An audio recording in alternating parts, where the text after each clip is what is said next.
오늘은 실제 사주팔자를 통해서 입춘을 기준으로 사주팔자의 연주를 정하는 것이 옳은지, 아니면 동지를 기준으로 사주팔자의 연주를 정하는 것이 옳은지 누구나 구분할 수 있게 명확하게 설명드리겠습니다.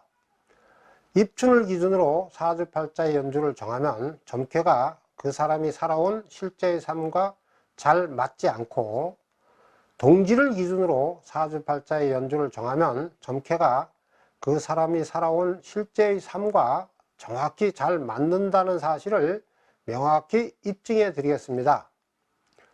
그럼 3대 국무총리를 역임하고 또 9번의 국회의원을 역임한 분이 살아온 실제의 삶과 사주팔자를 비교 분석해서 입춘을 기준으로 사주팔자의 연주를 정하면 점괘와 그 사람이 살아온 실제 삶이 잘 맞는다는 사실을 명확히 입증해 드리겠습니다. 1925년 음력 11월 23일 인시에 출생한 분이 살아온 실제 삶과 사주팔자를 비교 분석해서 입춘을 기준으로 사주팔자의 연주를 정하면 점괘가 실제의 삶과 잘 맞지 않는다는 사실을 명확히 입증해 드리겠습니다. 그러니까 입춘을 기준으로 사주팔자의 연주를 정하면 을축생 소띠가 되고, 동지를 기준으로 사주팔자의 연주를 정하면 병인생 호랑이띠가 되는 사주팔자로, 입춘 기준은 점괘가 잘 맞지 않고 동지 기준은 점괘가 잘 맞는다는 사실을 입증해 드리겠다는 뜻입니다. 그럼 사주팔자를 보면서 설명해 드리겠습니다. 이 사주는 입춘을 기준으로 사주팔자의 연주를 정해서 을축생 소띠가 된 사주팔자입니다. 천지가 아주 꽁꽁 얼어붙어 있는 추운 겨울에 출생한 병화일주가 됩니다.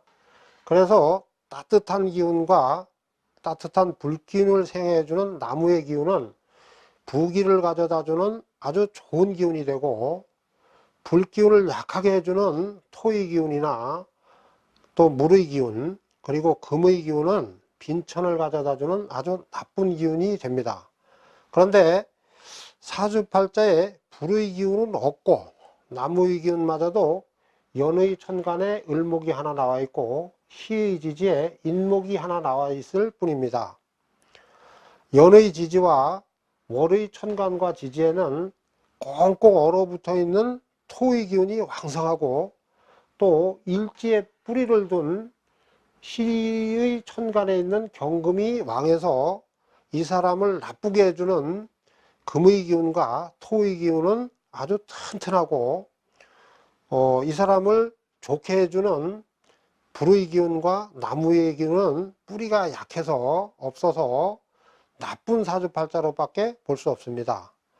그런데 또 여기에 대운마저도 흉신, 그러니까 나쁜 기운이 더 왕성해지는 겨울에서 가을로 역행을 하여 가지고 약 한 50년 동안 아주 나쁜 대운이 지속된다고 볼 수 있습니다. 그래서 이 사주팔자는 막노동이라 할 사람의 사주팔자로 밖에 볼 수 없습니다. 그러니까 9번 국회의원을 지내고 또 3번의 국무총리를 지냈다고는 볼 수 없다는 뜻입니다. 따라서 입춘을 기준으로 사주팔자를 정하면 그 사람이 실제 살아온 삶과 사주팔자가 맞지 않는다는 사실을 확인할 수 있습니다. 이 사주는 동지를 기준으로 사주팔자의 연주를 정해서 병인생 호랑이띠가 된 사주팔자입니다. 동지로 사주팔자의 연주를 정해서 병인생 호랑이띠가 되었기 때문에 따뜻한 불의 기운이 연과 시의 지지에서 뿌리를 얻었습니다. 그래서 좋은 기운이 입춘을 기준으로 정했을 때보다 훨씬 더 튼튼해졌고, 또 대운도 따뜻한 봄에서 여름으로 순행을 하여서 약 60년 동안 아주 대길한 좋은 운세가 됩니다. 그래서 이 사주팔자는 부귀를 모두 누릴 수 있는 정치인 사주팔자로 볼 수 있습니다.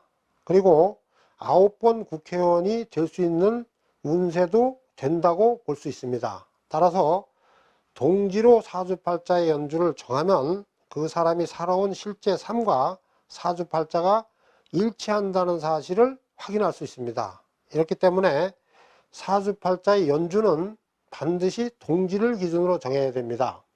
이 사주팔자를 통해서 입춘을 기준으로 사주팔자의 연주를 정하면 점괘가 그 사람의 실제 삶과 잘 맞지 않고, 동지를 기준으로 사주팔자의 연주를 정하면 점괘가 잘 맞는다는 사실을 확인하셨을 것입니다. 따라서 입춘을 기준으로 사주팔자의 연주를 정하라고 한 자평명리학은 일고의 가치도 없는 잘못된 기준이 됩니다.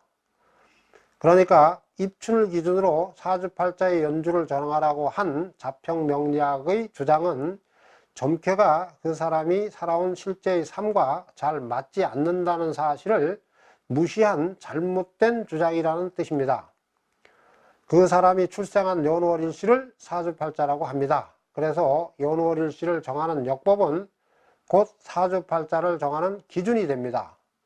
따라서 역법과 맞지 않는 자평명리학의 사주팔자 입춘 연주 기준은 중대한 오류가 됩니다. 그러므로 사주팔자의 연주는 반드시 동지를 기준으로 정해야 됩니다.